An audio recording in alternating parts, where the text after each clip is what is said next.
Alright, to fix this drone, I need to check the damage on the drone. So basically, when camera met with the accident, this gimbal or the camera came out like that. It it broke here. It was attached here and it broke completely. So I need to change this. And I don't think this wire is in the good condition because the strips came out. So I need two things to right now to change. So I brought these two things from AliExpress. This is the gimbal and this is the wire. I'm gonna change it. So let's begin.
The parts and all. So after refitting the drone, we checked that everything was working okay.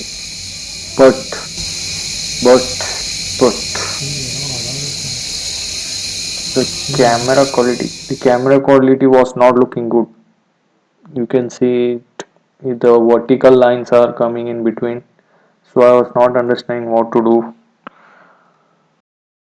So then I decided to refit once again. I think some because of loose connection, maybe this vertical lines are coming. So I decided to refit the drone. After refitting, did I fix it?